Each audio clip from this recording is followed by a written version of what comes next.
Boa noite, então. Vamos tecer alguns pequenos comentários a respeito de direito administrativo. Aproveitar também, fazer um comparativo ou trabalhar algumas normas da Constituição Estadual e da Constituição Federal que trabalham, que abordam direito administrativo. Então nós vamos tecer alguns pequenos comparativos, principalmente porque em termos de FAURGS. Porque a FAURGS é muito apegada à lei. É uma FCC piorada. Porque sempre que ela tenta dificultar um pouco, ela acaba anulando a questão. Então, a gente não pode fugir muito do que está disposto nas normas que mais ou menos a gente consegue extrair do edital. As normas de serviços públicos, a 10.098, lei de acesso às informações, etc. Aliás, lei de acesso às informações, se eu pudesse dizer, Gustavo, diz uma lei aí, razoavelmente, eu diria essa. Provavelmente uma coisa vai vir daí. Provavelmente uma, pelo menos, vai vir da lei de acesso às informações. Você não teria justificativa nem porque a FAURGS ter colocado lá. É uma lei que está na moda, faz 6 meses que está praticamente em vigor, porque ela teve uma vacácio de 180 dias, tá? Tem prazo, que a FAURGS gosta, né? Em termos da confidencialidade ou não das informações, secreta, ultra secreta, etc. Então eu te diria, dá uma lida. Dá uma lida, faz um resuminho ou passa uma canetinha amarela ali nesses principais pontos que eu extrairia uma pergunta, não inteligente, uma pergunta simples da Lei de Acesso a Informações, tá? Mas para não ficar muito no campo legislativo, para a gente buscar aquelas questões mais teóricas, vamos buscar um pouquinho das ideias iniciais e vou começar num ponto que parece que às vezes a gente acaba se distanciando exatamente porque não cai muito seguido, que é licitações e contratos. Tá? A 8666 é razoavelmente uma lei extensa, tem suas vantagens e desvantagens? Tem.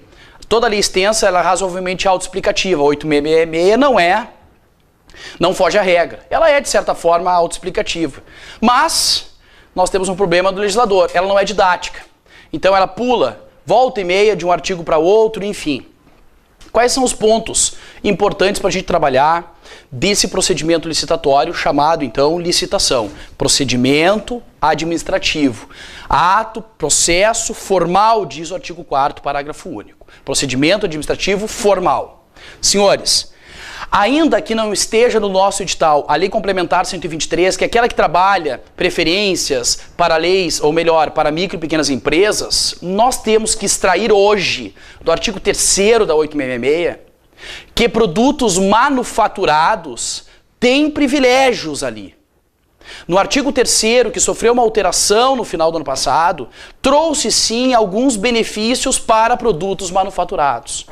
Então, se eventualmente viesse uma pergunta no sentido de que, ainda que a 8666 resguarde o princípio constitucional da isonomia,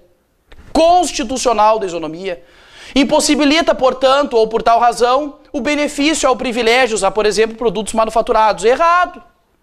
Porque o artigo 3º estabelece esse benefício para esses produtos manufaturados nacionais brasileiros. Tá? Então, não se esqueçam que a 8666 traz só 5 modalidades, não está pregão no edital, em princípio não tem pregão no edital, porque após o edital lá, licitações, lei 8666/93.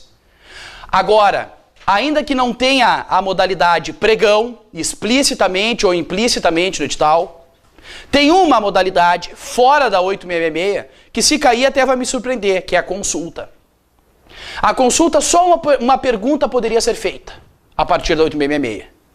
Quem pode realizar consulta? Melhor, a partir da 8666 não. A partir do direito, porque está lá em administração direta e indireta. Quem pode realizar consulta? Agências reguladoras. E a pergunta só seria essa. Só essa pergunta poderia ser feita envolvendo a modalidade consulta, que não está no 8666. E que é, por incrível que pareça, o próprio artigo que estabelece as modalidades veda a criação de outras modalidades, o que não impediu, contudo, a criação do pregão, que em princípio não cai, e a criação dessa consulta específica das agências reguladoras. Tá? Não confundamos as modalidades, concorrência, tomada de preço, concurso e leilão, com os tipos. Menor preço, melhor técnica, técnica e preço, maior lance e oferta. Aliás, tipos esses que não se aplicam, não se direcionam a uma modalidade, concurso. Esses tipos, menor preço, melhor técnica, técnica e preço, maior lance e oferta, não se destinam ao concurso. Mas detalhe, o concurso exige ainda assim que o seu julgamento seja objetivo. Ainda, porque o princípio que rege os tipos, o princípio que rege a licitação é o princípio do julgamento objetivo. Então, ainda que o concurso não se enquadre nesses tipos, o julgamento do concurso continua tendo que ser objetivo. Objetivo. Não vamos confundir esse concurso com o nosso concurso público, seleção de pessoas, que estamos realizando agora. Não tem qualquer ligação, certo?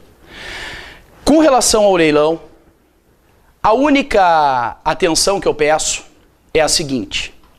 Nós lendo lá o artigo 22, parágrafo 5º, identificamos o leilão para a venda de bens móveis, seja inservíveis, seja legalmente apreendidos ou, vou falar erradamente, como está na 866, penhorados, porque não é penhorados e sim empenhados. Mas depois diz ali que o leilão se utiliza também para a venda de bens imóveis. Mais cuidado, não dá para errar isso. Como regra, a venda de bens imóveis se dá por concorrência. Como regra, a venda de bens imóveis se dá por concorrência. Está lá no artigo 17 isso. Eventualmente, ela admite o leilão, que está lá no artigo 19. Mas, se eu for pensar em venda de bens imóveis, a primeira modalidade que vai vir é concorrência. Só depois, no segundo momento, é que eu vou pensar no leilão. Admitida somente nas hipóteses do artigo 17. Tá? Não devemos confundir também as hipóteses de licitação dispensável com as hipóteses de licitação inexigível. Se a FAURG seguir o padrão, a gente sabe as inexigíveis, por exclusão, acerta a dispensável. São só 3 os incisos do artigo 25 que trabalha a licitação inexigível. Aquela que trabalha de fornecedor exclusivo, aquela que trabalha para a contratação de profissional do setor artístico e, por último, o último inciso, para a contratação de serviços técnicos. Que detalhe, para a contratação de serviços técnicos, como regra, preferencialmente, eu utilizo o concurso. Eu quero contratar um profissional do setor que vai prestar serviço técnico. Então, eu vou utilizar preferencialmente concurso. Não, mas é um serviço técnico de natureza singular. Muda. É de natureza singular? Sim. Agora sim a licitação é inexigível. O que vai tornar a licitação inexigível é serviço técnico mais natureza singular. E aí sim eu vou possibilitar contratar, e não vai poder ser o Zé das Couves. Porque esse contratado tem que ser renomado, de conhecimento. Aí sim eu vou poder, além de inexigir a licitação, contratar determinada pessoa. Que detalhe, essa inexigibilidade não se presta para publicidade e propaganda. O legislador, desde o artigo 1º, diz: licitação para publicidade sempre. Sempre, sempre, sempre publicidade. Sempre. Podemos conduzir todo o nosso procedimento e, ao fim, não realizarmos contrato algum. Porque nós podemos anular ou revogar a licitação. Podemos anular ou revogar. E gera direito de indenização? Não. Se eu não realizei o contrato ainda, o fato de eu anular ou revogar a licitação não gera o direito de indenização. Por quê? Porque o licitante vencedor tem mera expectativa do direito à realização do contrato. Ele tem direito à adjudicação compulsória, mas não tem direito à adjudicação ou contratação compulsória, não. A adjudicação compulsória, sim, ele tem direito de se apropriar do objeto licitado, o que ele venceu, mas ele tem mera expectativa à realização do contrato. Contrato esse que não basta a administração pública em um dos polos e não basta só também somar o interesse público.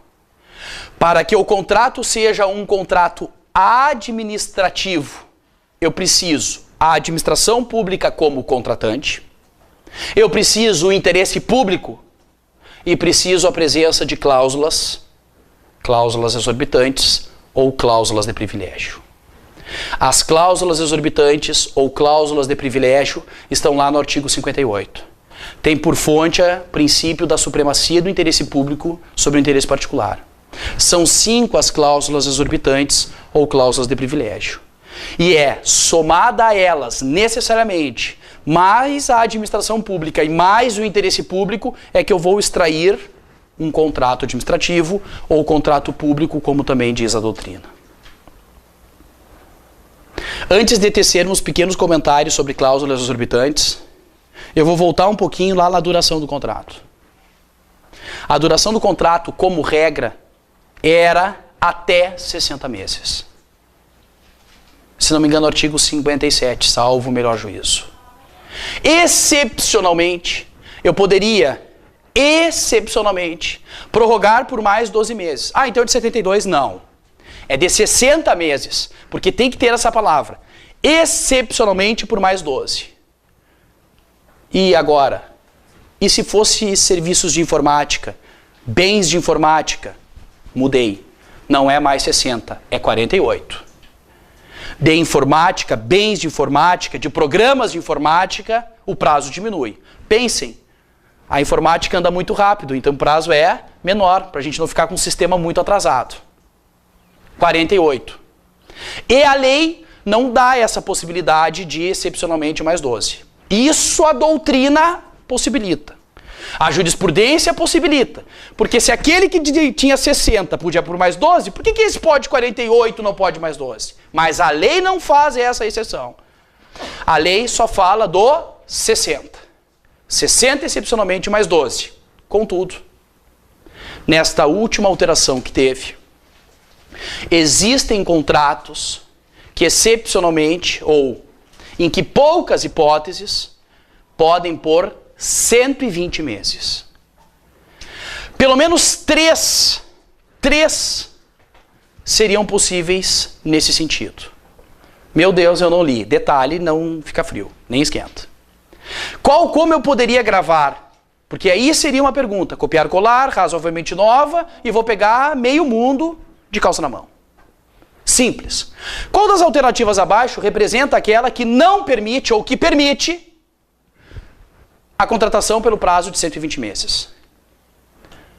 Na verdade, este novo parágrafo, que foi para lá no artigo 57, ele remete ao artigo 24, que são aquelas nossas hipóteses de licitação dispensável. Cara, nem vai lá, fica tranquilo. Se fores, vai se identificar lá, no meio de um inciso desses, Segurança Nacional. E no meio de outro inciso, Forças Armadas. E no meio de outro inciso, Defesa Nacional.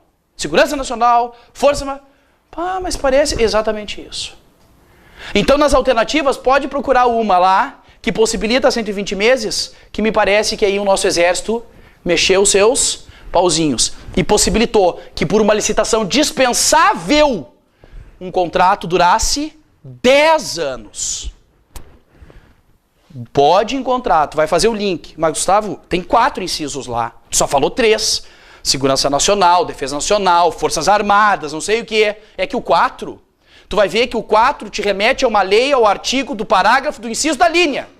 Probabilidade de cair na prova da FAURGS? 0. Remotíssima. Ela vai se bastar com essas aí que estão no 866. E deu. Já, olha, tá de bom tamanho para a prova da FAURGS. Daquelas cláusulas exorbitantes, que são 5, 2 são as que efetivamente saltam os olhos. A primeira dessa, que num contrato normal seriam cláusulas leoninas, alteração unilateral. Posso alterar unilateralmente o contrato? Sim. Tanto a sua qualidade quanto a sua quantidade. Qualidade e quantidade. Agora, tanto na sua qualidade quanto a sua quantidade tem um limite.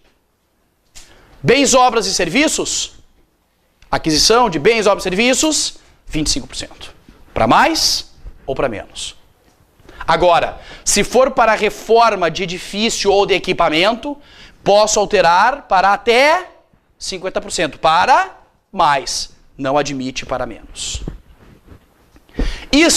Essa alteração na qualidade, quero trocar azulejo por porcelanato. Percebeu? Ou vice-versa. Faltou dinheiro. Vai no chão batido. Perfeito. Tem o limite de 25% do contrato. Isso, para mais ou para menos, vai gerar reflexo aonde? Na cláusula econômico-financeira. Então nós vamos rever a cláusula econômico-financeira. Revisão. Não posso jamais alterar unilateralmente essa cláusula econômico-financeira. Unilateralmente, jamais. Mas posso, ou melhor, devo, reflexamente, por causa que eu mexi na qualidade ou na quantidade. Com limite sempre de 25 ou 50, como se for o caso, como a gente comentou agora. Esta revisão vai se dar através de um instrumento chamado aditamento. E aí pode pensar, mas qual é o objetivo dessa observação? Simples. Porque este contrato, anualmente, ele vai sofrer um reajuste. E isso não é uma revisão, muito pelo contrário. É uma cláusula necessária para repor o que a moeda deixou de ganhar. E este reajuste vai se dar através de apostila. É isso, apostila. Não é livro, não é caderno, não é gibi, apostila. Apostilamento. O reajuste se dá através de apostilamento. Não acredito, tá? Te juro, cara, tá no 65, parágrafo 8º essa palavra. Apostila. E aí, cuidando-se um pouco da literalidade da 8666, eu só vou ler um artiguinho, só para tu prestar atenção, para não errar na prova. Para lógica jurídica te induzir ao erro. Lógica jurídica correta. Quem errou foi o Zé aqui, ao fazer 8666. Em havendo alteração unilateral, que é o que nós estamos falando, que aumente os encargos, deverá a administração restabelecer por aditamento o equilíbrio. Ou seja, que aumente os encargos, deverá ela rever para arrumar o equilíbrio. E se diminuir? Quer dizer então que se diminuir eu não vou rever, vou pagar a mesma coisa? Isso não é enriquecimento ilícito? Não, de fato é se mais ou para menos. Se eu mexer na qualidade ou na quantidade para menos, eu vou rever. Tá, mas então, se cair assim como nós lemos, tu vai ter que marcar que está correto. Porque está assim na 8666. Aqui só está prevendo que aumente. E aí tu vai pensar lá, pá, que aumente ou diminua. Não, mas cuidado, lê a próxima. Talvez eles queiram corrigir, o que eu duvido muito, porque daí vão capaz de errar na questão. Mas se eles continuarem no mesmo padrão, Ctrl+C, Ctrl+V, marca a alternativa correta, aqui a gente leu somente os que aumentem. Certo? Mesmo 65, parágrafo 6º agora. Tá? A alteração unilateral seria essa, que talvez cause maior estranheza, e a extinção unilateral é a outra forma, a extinção unilateral é a outra forma que nós temos de cláusula exorbitante, ou melhor, a outra cláusula exorbitante. Da extinção unilateral, nós podemos resumir 13 incisos em 3.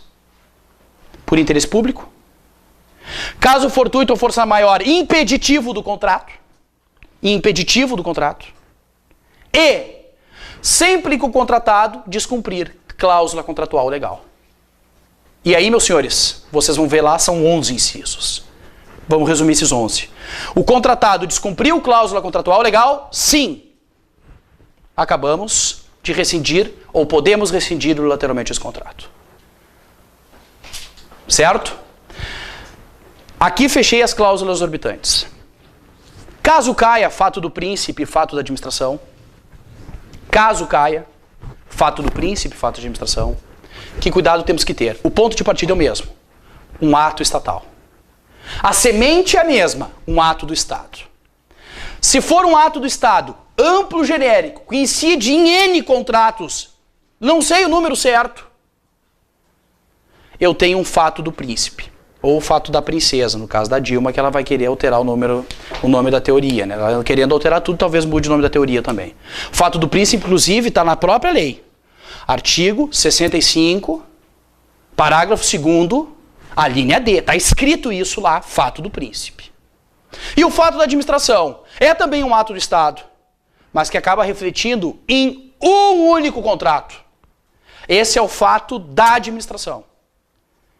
No fato do príncipe, eu não sei quantos contratos serão afetados. No fato do príncipe, ou melhor, no fato da administração, eu sei. É em um. O que os dois têm em comum? O ponto de partida é um ato do Estado. E o ponto de chegada? O pobre do o contratado não tem culpa nenhuma. Ou foi por culpa do Estado num só contrato, fato da administração, ou foi por culpa do Estado em sei lá eu quantos contratos, fato do príncipe. Tem o mesmo ponto de partida e um ponto de chegada comum. O contratado não tem culpa por não realizar o contrato. Já que eu falei fato da administração, eu já puxo o gancho para atos. Porque lá em ato administrativo, que é toda a manifestação unilateral, diferente do contrato, que é a manifestação bilateral, que acabamos de falar, ato é a manifestação unilateral. E a não manifestação do Estado. O não fazer nada. O silêncio. Fato administrativo. O silêncio, o não fazer nada, denomina-se fato administrativo. O postular, fez um pedido e decidiu nada, fato administrativo, senhores. Mas cuidado que fato administrativo tem 3 autores com conceitos semelhantes, mas próximos, não idênticos.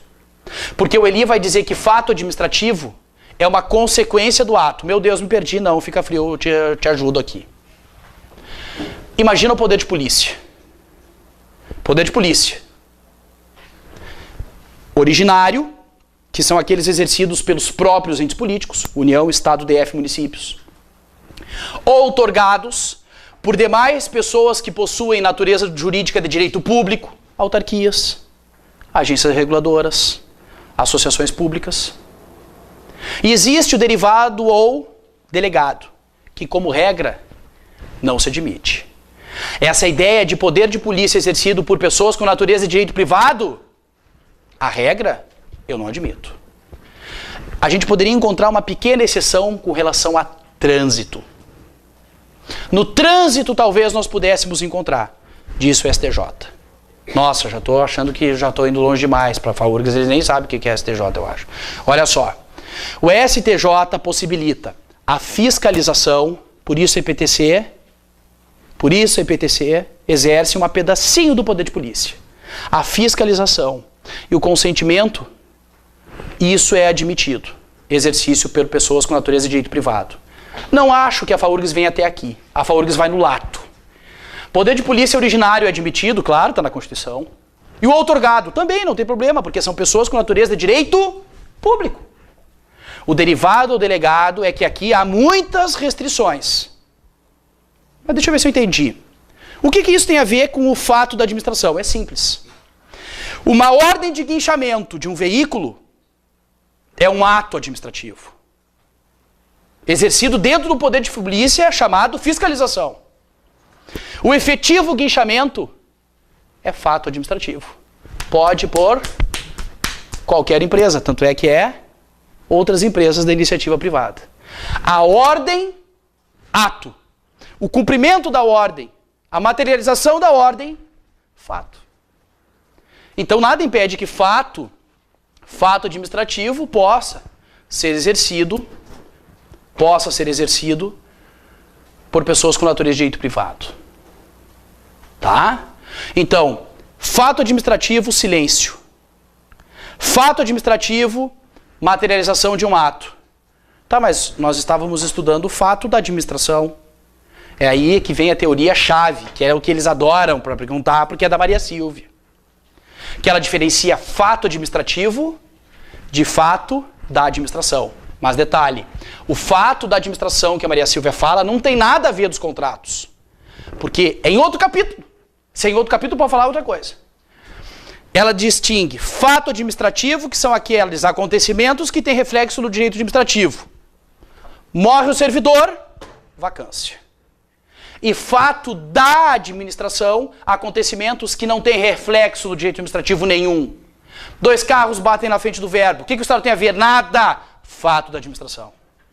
Agora, se um era uma viatura, para tudo. Virou fato administrativo. Nós vamos ter que abrir uma sindicância ou um inquérito administrativo para saber em que situação se deu esse acidente. Essa teoria gostam muito de perguntar. Porque o pessoal confunde fato administrativo com fato de administração. Certo? Ato que tem 5 atributos. Via de regra põe em 3, que é o pai. Presunção de legalidade ou legitimidade, autoexecutoriedade e imperatividade. Mas não dá para esquecer que nós temos o ET também. Exigibilidade e tipicidade. É o pai ET, atributos. Não confunde com ponto, que são os requisitos. Competência, forma, finalidade, objeto e motivo. Competência, forma, finalidade, objeto e motivo. Se todos esses requisitos, competência, forma, finalidade, objeto e motivo, estiverem na lei, o nosso ato é vinculado. Se competência, forma e finalidade, na lei, e objeto e motivo, a critério de oportunidade e conveniência, o nosso ato ele é discricionário, é simples assim. Oportunidade, conveniência, objeto e motivo, mérito administrativo, a discricionariedade está aqui. Todo ato tem motivo. Competência, forma, finalidade, objeto é motivo. Mas nem todo ato tem motivação. Porque motivação é a exteriorização dos motivos. Como assim? Tem ato que eu posso não dizer o motivo? Sim. Cargo em comissão é de livre nomeação e exoneração, não preciso dizer os motivos. Acabei ontem de escolher o teoria Albino Zavascki para ser ministro do Supremo Tribunal Federal e não disse os motivos. Escolhi. É um ato que tem todos os requisitos, não tem é motivação. E sempre que um ato exigir motivação, por exemplo, inexigibilidade e dispensa de licitação. Se um ato exige motivação e eu não o exponho, nós temos vício de forma. Nós temos vício de motivo. Quando nós escrevemos ali um motivo e aquele motivo é inexistente. Eu crio, eu invento, eu minto o motivo.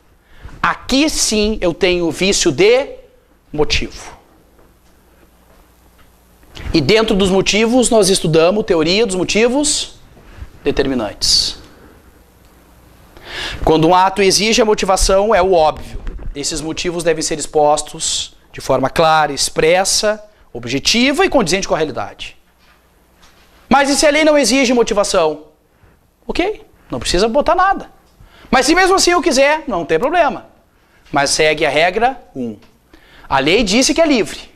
Mas se mesmo assim tu quiser colocar lá os motivos, esses motivos devem ser expostos de forma expressa, clara, objetiva e condizente com a realidade. Sob pena de todo ato. Aí se não for verdade o que eu escrevi ali, eu inventei um motivo, todo ato é tornado nulo. Não é só os motivos. Mas eu nem precisava pôr os motivos. Eu pus porque eu quis. Não dá para só anular os motivos? Não. Por quê? Olha o nome da teoria. Porque os motivos tornaram-se determinantes. Por isso, teoria dos motivos determinantes. Não precisava dos motivos. Colocaste, passaram a ser determinantes. Derrubo os motivos, derrubo todo ato. Todo ato. Certo? Anula um ato porque ele é emitido de forma ilegal. Sempre que lá estiver posto lei, ou ilegal, ou desproporcional, ou desarrazoado, ou imoral, este ato tem vício de legalidade. Ele pode ser anulado. Num primeiro momento deve. Num segundo momento não pode mais. Por isso vou usar pode ser anulado. Pode ser anulado quando há vício de legalidade. Por que eu vou dizer pode? Porque ele também pode ser convalidado. Eu posso corrigir aquela ilegalidade e ao invés de anular o ato, eu convalido.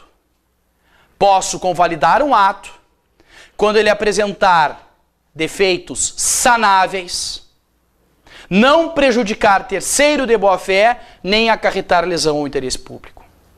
Se este ato não acarretou lesão ao interesse público, não prejudicou o terceiro de boa-fé e apresentou defeitos sanáveis, este nosso ato está apto a ser convalidado. Duvido que a FAURGS pergunte o que são defeitos sanáveis. Duvido. Não sei nem se eles sabem o que são defeitos sanáveis. Tá? Mas poderia te antecipar que no motivo, no objeto e na finalidade, nós temos defeitos sempre insanáveis. No motivo, na finalidade e no objeto, nós sempre temos defeitos insanáveis. Resolvido. Se foi algum problema em algum desses requisitos, o nosso ato será anulado. Por quê? Porque efetivamente não tem como convalidar. Sobrou a outra opção. Qual? Anular. Anulação essa, que como regra tem prazo de 5 anos. Prazo de 5 anos.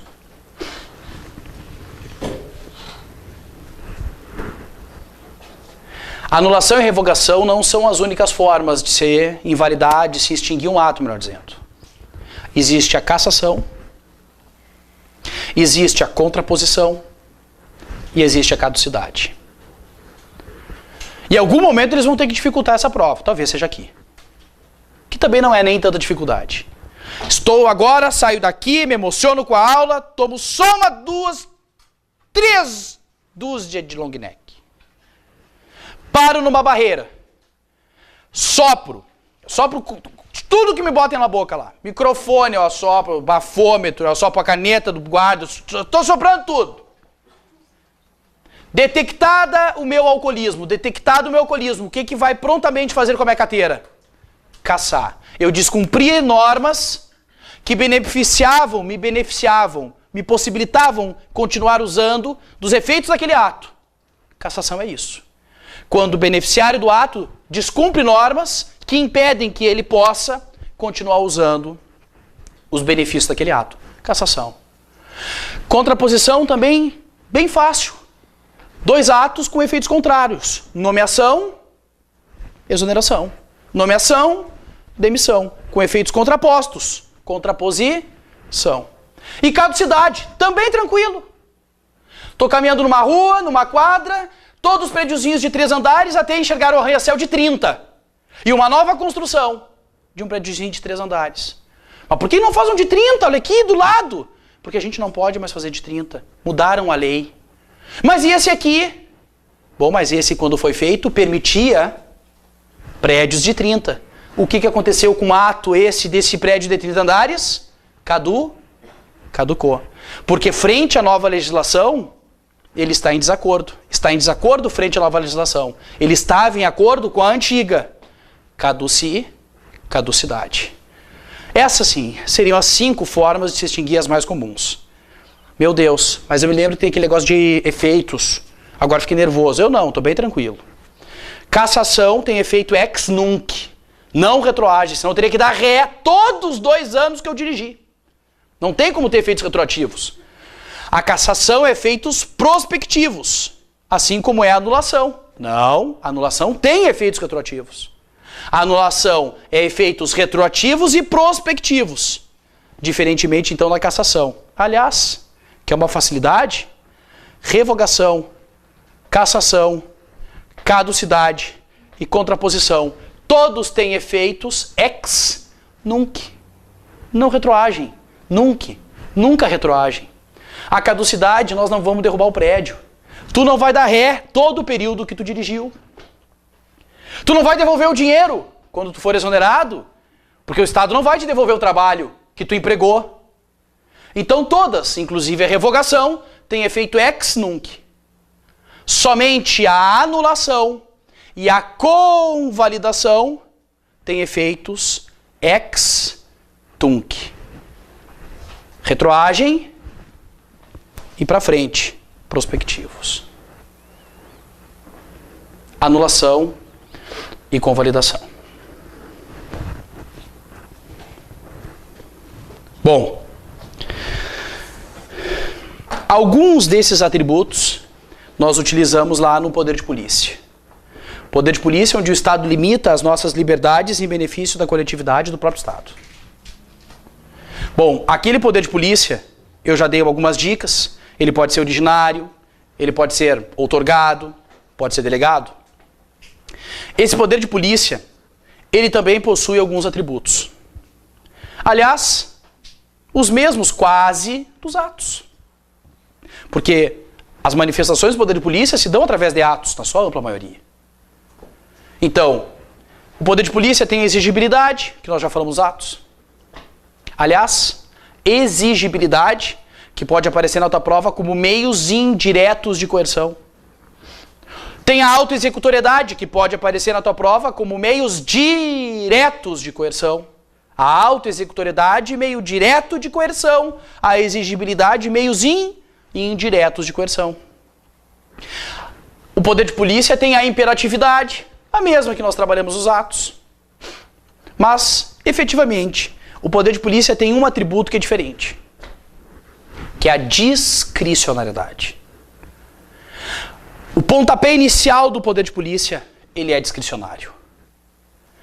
Quero restringir o estacionamento. Não quero. Discricionário. Eu quero que o parquímetro venha até a Ipiranga. Não, eu não quero o parquímetro até a Ipiranga. Eu só quero no centro. Discricionário. Eu quero que fique 2 horas, não 4 horas. Discricionário. Mas esse início discricionário não torna o poder de polícia sempre discricionário. Porque o poder de polícia, ele é discricionário sim no momento inicial, mas ele já vira vinculado no momento posterior. Porque no momento em que eu estabeleço as normas, o meu próximo ato é a fiscalização. E a fiscalização já é vinculada. Qualquer afirmativa que tiver dizendo que o poder de polícia é exclusivamente discricionário, está errado. Porque ele também é vinculado. Qualquer afirmativa que tiver de que o poder de polícia é exercido exclusivamente pelo poder executivo, está errado. Porque o poder legislativo também exerce o poder de polícia. O poder de polícia em sentido amplo. Poder de polícia em sentido amplo. Poder de polícia que tem por uma ideia, primeira, a prevenção e somente depois a repressão. Poder de polícia que vai agir sobre bens, sobre serviços, sobre atividades. O poder de polícia não está nem aí para a pessoa. O poder de polícia que tem como âmbito de atuação a função administrativa. Trabalha em função do executivo. Poder de polícia que age antes do ilícito. Poxa, Gustavo, mas pelo que eu vi aqui, tu tá falando da polícia administrativa. Isso é poder de polícia. A polícia administrativa é poder de polícia.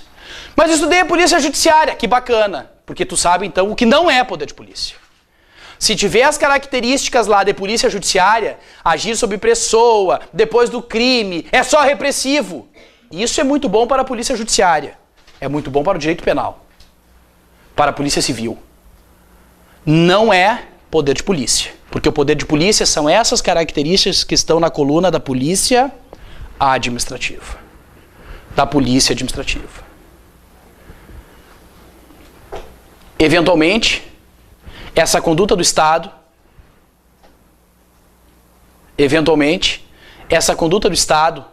pode gerar algum dano, algum prejuízo. E pode nascer para o Estado o dever de indenizar, que é a nossa responsabilidade civil. Que, aliás, caiu domingo na prova da ordem de novo, porque sempre cai. Um dano gerado a terceiro, que terceiro é usuário ou não usuário, permite esse terceiro ingressar contra o Estado. Mas ele não pode escolher, não. Ele ingressa contra o Estado. A Fazenda Pública. E a Fazenda Pública é que vai regressivamente cobrar do agente. Regressivamente não é subsidiariamente. Regressivamente não é denunciação da lide. Regressivamente não é solidariamente. Regressivamente é regressivamente. O termo não tem outro, é esse. Então eu cobro da Fazenda Pública, eu cobro do Estado. Quem é Estado? Para a responsabilidade civil. Todas as pessoas jurídicas de direito público e as de direito privado que prestam serviço público. Para essas que eu sirvo. Quer dizer que eu posso embutir aqui empresa pública e sociedade de economia mista? Sim. Tem natureza de direito privado, mas podem prestar serviço público. Se estão prestando serviço público, vem para o 37, parágrafo 6º. Se não, se estão explorando a atividade econômica, vai lá para o direito civil, vai lá para o CDC, vai para onde quiser. Para a ordem de direito público, para a norma de direito público não serve exploração de atividade econômica. Então sim, se prestarem serviço público, pode ser uma organização social, pode ser uma CIP, pode ser uma concessionária. A responsabilidade, como regra, é objetiva. Duvido que a FAURGS vá ir na suprassumo das exceções. Então eu vou te dizer. A teoria extraída da Constituição Federal e que nos acompanha desde a Constituição de 46 é a da responsabilidade objetiva. Sempre, sempre nos casos de ação. Deixa eu ver se entendi. Quando o Estado age e causa um dano, a responsabilidade objetiva sempre. Perfeito, é isso aí mesmo. E se o Estado deixa de agir e em decorrência disso advém um dano? O Estado se omite e advém um dano. Para. Porque aí a responsabilidade, como regra, ela é subjetiva. Quando age, é sempre objetiva. Quando não age e gera eventualmente um dano, como regra, é subjetiva. Porque mesmo quando o Estado se omite, existem algumas hipóteses, que eu acho que a FAURGS não vai vir, mas existem algumas hipóteses em que mesmo o Estado se omitindo, a responsabilidade também é objetiva. O preso que mata preso dentro do presídio. O aluno que esfaqueia um aluno lá dentro do colégio. O Estado que deveria ter mandado boy naquela fazenda que o juiz disse que iam invadir e invadiram. Nesses casos, é omissão. Mas é uma omissão tão grave que a responsabilidade passa a ser objetiva. Isso aqui é o suprassumo da exceção. Não sei nem se a FAURGS vem. Para ser essas hipóteses que eu lhes disse, tem que estar isso na alternativa. Tem que estar isso, tem que estar assim, cintilante. Porque se tiver aquela omissão normal, deixou de agir, não foi, o policial só ficou ali olhando, não sei o quê, a responsabilidade será subjetiva. Para ser esta possibilidade de subjetiva, aspas, por omissão transformada em objetiva, cara, isso tem que estar em negrito, amarelo, itálico. Senão, não é isso. É aquela regrinha. Por ação, objetiva sempre. Por omissão, como regra, subjetiva. Essa é a responsabilidade do Estado, porque a do agente é a varrer subjetiva. Sempre, sempre, sempre, sempre subjetiva. E vou apurar em ação regressiva. A responsabilidade subjetiva quer dizer, então, que ela exige a comprovação da culpa, dolo ou culpa.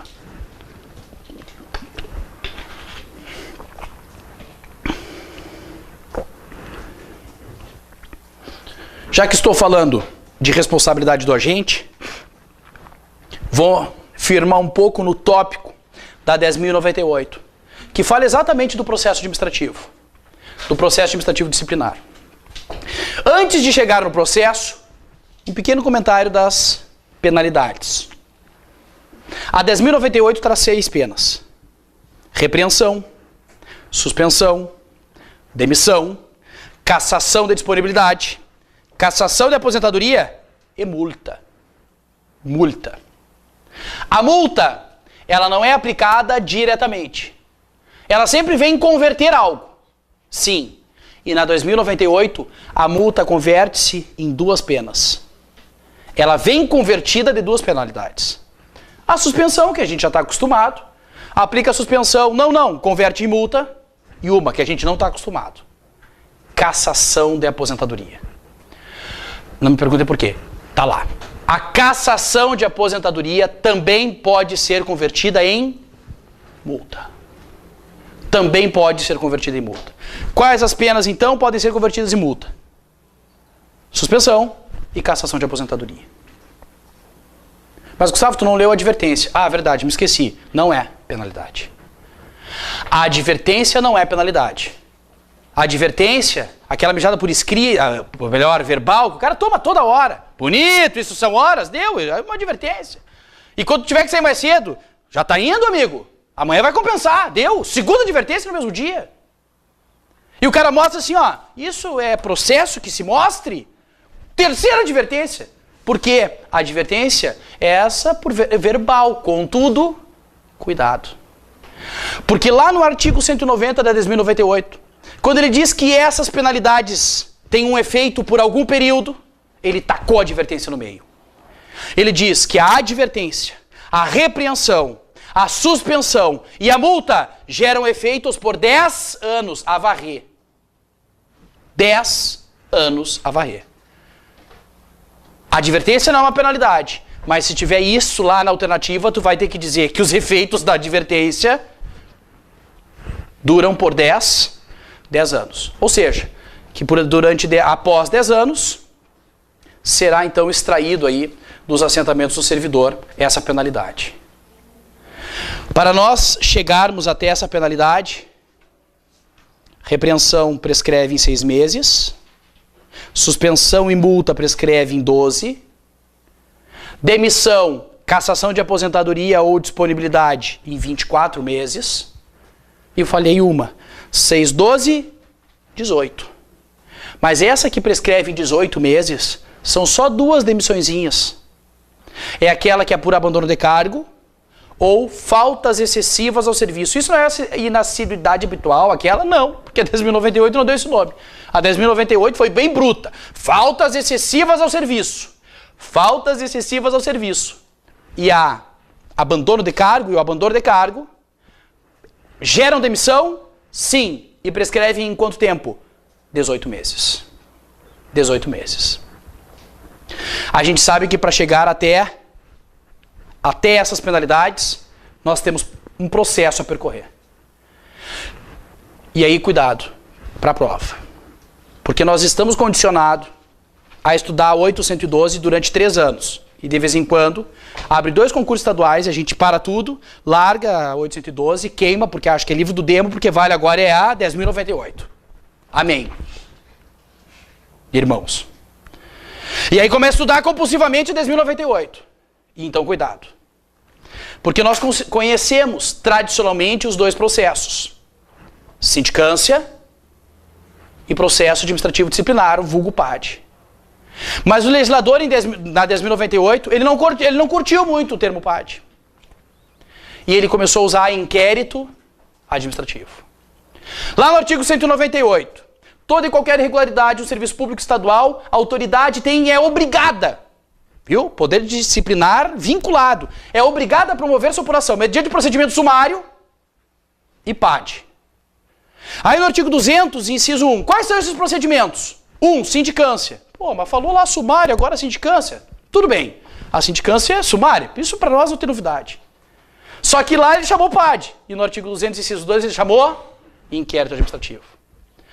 De uma sindicância poderá resultar a aplicação de repreensão ou suspensão de até 30 dias, o arquivamento ou abertura de um inquérito administrativo. E assim vai. Eu vou apurar o abandono de cargo ou faltas excessivas ao serviço numa pequena sindicância. Se for constatado efetivamente que ele chutou o pau da barraca, abandono de cargo, vou abrir um inquérito administrativo. Senhores, parece que o inquérito administrativo é um terceiro procedimento, mas não é. Não é. O inquérito administrativo é um pedaço do PAD. Porque quando os senhores forem estudar o inquérito administrativo, o capítulo referente a inquérito administrativo, vai estar lá a instrução, vai estar lá a defesa, se não me engano, o artigo 244, vai estar lá o relatório, vai estar lá, inclusive, o julgamento, cara. No capítulo referente a inquérito administrativo, só ficou de fora mesmo a instauração. E que se nós pegássemos tudo isso aqui, seria o nosso... PAD. O legislador, ele efetivamente titubeou aqui. Ele ficou, não, é PAD, não, eu vou tornar um cara muito repetitivo. Aí começou a alterar. Quando vocês forem ler rapidamente o julgamento, que é lá pelo artigo 245, 246, vai estar lá, não vai estar julgamento, vai estar apreciação final. Bota julgamento, não troca, é atecnia. Então o inquérito não é um terceiro procedimento. Existe a sindicância, que é 30 dias úteis, mais 30 dias úteis. E existe o PAD. O inquérito, na verdade, ele está embutido no PAD. Não lê o inquérito como se fosse uma terceira coisa. Não é. E cuidem com dias úteis. O legislador teve verdadeiro orgasmo em dizer úteis. Prova está a sindicância. 30 dias úteis. Aí depois tem 5 dias para defesa. Úteis. Na sindicância, 3 dias úteis. Eu posso, então, indicar até 8 testemunhas. Que prazo eu tenho para isso? Depois do interrogatório, 5 dias úteis. Ah, mas não deu uma testemunha lá, sumiu, desapareceu, posso substituir. Que prazo eu tenho para substituir? 3 dias úteis. Volta e meia, o legislador trabalha com dias úteis. Para a prova da FAURGS, é um prato cheio. Não basta, então, decorar prazos. Nós temos que saber se os prazos são contados em dias úteis. Certo? Bom, já que eu estou na 10.098, pequenas observações, um comparativo rápido entre 10.098, Constituição Estadual e Constituição Federal. Que prazo tem a licença gestante ou maternidade? Fica melhor, mas licença gestante na 10.098. 180 dias. E na Constituição Estadual, 120. E na Constituição Federal, 120. Só tem o prazo de 180 dias na 10.098 atualizada. Claro, se tu estudou pela desatualizada, vai estar 120. Pela atualizada, 180. Assim como o mesmo prazo. Licença paternidade na atualizada é quantos? 15. 15 dias. Que cuidados temos que ter nesses comparativos? Pela Constituição Federal, eu posso abrir um novo concurso mesmo com um em andamento. A única diferença é que eu tenho que respeitar a ordem de preferência. Os aprovados no concurso anterior, têm preferência sobre os novos. Pela 10.098, não. Eu só posso abrir um novo concurso depois que o concurso anterior tiver expirado ou com todos os candidatos aprovados já nomeados. Bom, aí sim eu vou abrir novo concurso. Então vejam que é um pouquinho distinta essas normas. Assim como na Constituição Federal, não há garantia do adicional de insalubridade, periculosidade e penosidade. A Constituição Federal não garante ao servidor público. Mas a Constituição Estadual, no artigo 29, garante. A Constituição Estadual do artigo 29 garante essa insalubridade, que, claro, a 10.098 depois vai regular direitinho. Outros cuidados que temos que ter para fins de prova. A readaptação, que está no artigo 39, ela exige estabilidade na 10.098. A readaptação exige estabilidade na 10.098. E aí um cuidado. A reintegração na 10.098 não consta o termo estável. A reintegração na Constituição Federal consta. Está lá no artigo 41, parágrafo 2º. A reintegração exige estabilidade. Está dito na Constituição Federal. Mas na 10.098, acho que esquecimento, o legislador, para a reintegração, não trouxe. Não vou aqui discutir se é constitucional ou inconstitucional, eu quero passar na prova. Então, se a prova for de acordo com a 10.098 e eventualmente marque a alternativa correta e tiver ali sem o termo estável, eu faria como sábado e domingo, para quem for fazer também. Eu ia dar uma olhadinha nas outras. Daqui a pouquinho tem uma tão absurdamente errada que daí tu vai dizer, não vai comprar briga com a de cima, marca aquela. Que diz lá, então, que a estabilidade em 2 anos. Aí tu vai dizer, não, essa estava errada, eu vi. Agora, se eventualmente tu vai dar uma olhadinha nas outras, errado, ou certo. Opa, o cara aqui errou. Errou por quê? Porque na lei não tem estável. E o examinador, ele queria que colocar ali, não, cuidado.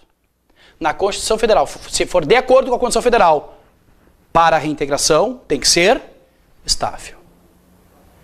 Para 10.098, vocês podem lá conferir. Falta o termo estável. Então, antes de tu dizer, essa está errada, cuidado. Vê se não tem uma mais errada abaixo. Porque eles talvez possam ter simplesmente copiado da 10.098. Copiado da 10.098. Não penso que eles vão fazer pergunta envolvendo estágio probatório. Não acredito. Na 10.098 não houve a mudança. É o mesmo problema da 812. Consta lá ainda 24 meses. Tá? Jurisprudência. Doutrina. O Obama, na última declaração dele, agora a reeleição. A Dilma. O último show da Shakira, ela se manifestou dizendo que o estágio probatório é de 36 meses. Todo mundo diz que é 36. Menos um lugar. A 10.098. Por isso que eu não acredito numa pergunta. Vai ser muito fácil de anular uma questão dessa. Claro que se tiver 24, 48, 72, 120 meses, bom, aí é tranquilo. Mas se tiver o 24, 36, eu não acredito realmente em pergunta. Vai ser muito fácil anular. Muito fácil. Muito fácil mesmo. Quando nós passarmos ou estivermos durante esse estágio probatório, nós devemos nos comportar como verdadeiros padres. Porque seremos avaliados na produtividade, assiduidade, disciplina, responsabilidade e eficiência. Como verdadeiros padres. Não pensem no termo ruim da palavra, né? Aquele cidadão velhinho que mexe com as criancinhas. Não é isso que eu quis dizer. Eu sei que vocês sabem isso aqui. Estão cansados de ouvir. Chega a dar um zunido fino no ouvido.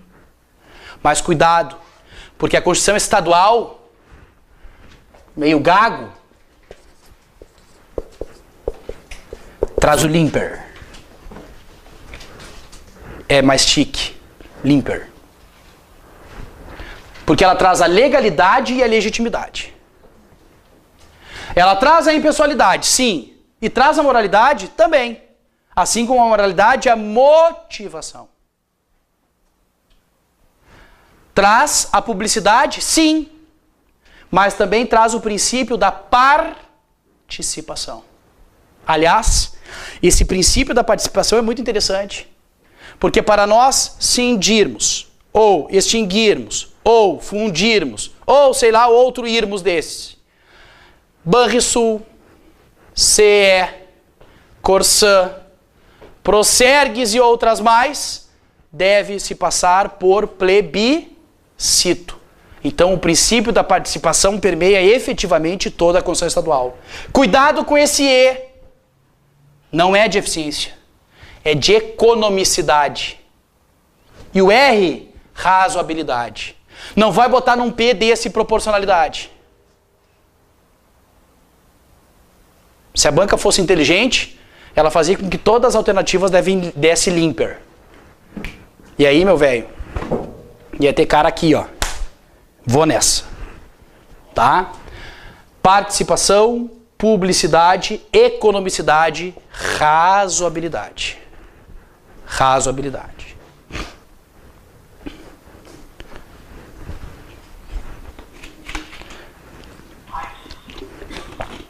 Dentro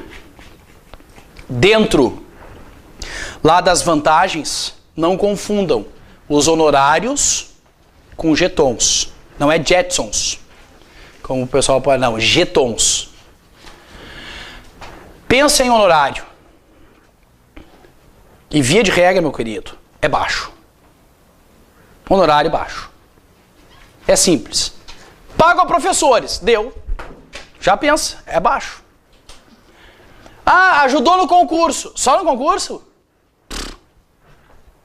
Qualquer Zé ajuda no concurso. Então, ajudou no concurso. Logística, etc. Participou da banca de concurso. Não sei o que. Foi professor em curso legalmente instituído. Participou de, professor, aspas, de treinamento pessoal, de curso de treinamento pessoal, recebe honorários. E quando recebe jetons? Aí é um pouquinho diferenciado. É muito maior. Quem recebe os jetons é secretário, cara. Secretário da Fazenda que participa lá do Conselho Gestor do Banrisul. O secretário do Meio Ambiente que participa do Conselho não sei o que, do CONSEMA, do Conselho Estadual do Meio Ambiente. O jeton ganha quem participa de órgãos de deliberação coletiva. Sabe por que eu digo para cuidar? Eu tenho 4 honorários, um jeton. Misturo na questão. Marque assertivo abaixo, que corresponde à possibilidade de ganho de jeton. Ponto. Resolvido. Os avanços, que nós conhecemos como triênios, a cada 3 anos, 3%. Não vai achar que é 5%. Ah, mas eu vi no caput. A cada 3 anos, 3%. A tecnia de novo legislador. É só tu pensar o seguinte. A alteração do caput, caso tu leia, é de 96. Ele ver lei complementar de 96. Pá, mas não era de 3% e foi para 5%? Tu já viu alguma lei ser alterada para dar benefício para servidor?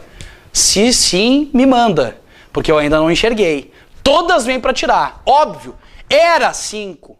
A cada 3 anos, 5. Mudou para a cada 3 anos, 3. Tanto é que depois, mais à frente, tem aquela ideia de 15%, 25%.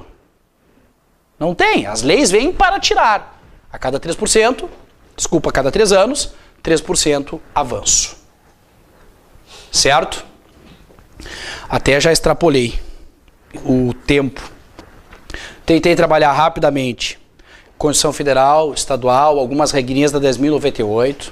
Trabalhamos atos, licitações, contratos, poderes, pelo menos alguma coisa. Tá? Dentro das concessões, a 8987, dá uma olhadinha no 35 lá, que são as formas de extinção das concessões. Isso cai sempre, cara. Olha, forma para gravar, não vale rir. Bom, eu não vou precisar pedir isso, porque vocês não riram de nada mesmo. Então, olha só. Mas para gravar encampação. Encampação. Quando se dá encampação nos serviços públicos? Quando houver interesse público. E óbvio que mediante o pagamento de indenização. Mediante lei autorizativa, mas sim. A encampação se dá por interesse público mediante indenização. Não vale mandar depois e-mail, aquele debochado. Gustavo, acertei a encampação. Que legal, errei 3 de português. Não é essa a intenção. Tá? Gravem a encampação dessa forma, porque vai diferenciar, vai ficar mais fácil para diferenciar da caducidade. Gravando encampação assim, provavelmente tu vai diferenciar da caducidade e a rescisão. Que a rescisão que está no artigo 39 é a única que pode por iniciativa da concessionária. Única que pode. Rescisão. Certo, gente? Foi o que o tempo possibilitou. Nem suei, nem tá calor, enfim, mas com a velocidade e paciência. É isso aí. Uma excelente prova sábado e domingo. Quem for fazer também a prova domingo. Estou à disposição. A gente também vai ficar aí em QAP até para sábado de tardezinha. Para eventualmente comentar alguma questão, se tiver alguma possibilidade de recurso ou não. Nós já, sábado mesmo, no final da tarde, nós vamos vir para cá, provavelmente já vai estar disponível ou no início da noite ali, ou mais tardar, domingo, talvez, porque a gente já sábado mesmo vai vir comentar as questões, certo? Estou à disposição de vocês, o verbo da mesma forma. O que precisarem, então, contem comigo aí nesse passo. E não se esqueça de mim quando estiver lá no TJ, tá? Eventualmente eu preciso do auxílio lá. Não te esquece de que vos fala. Certo, gente? Tchau, tchau e até uma próxima visita dessas. Tchau, gente.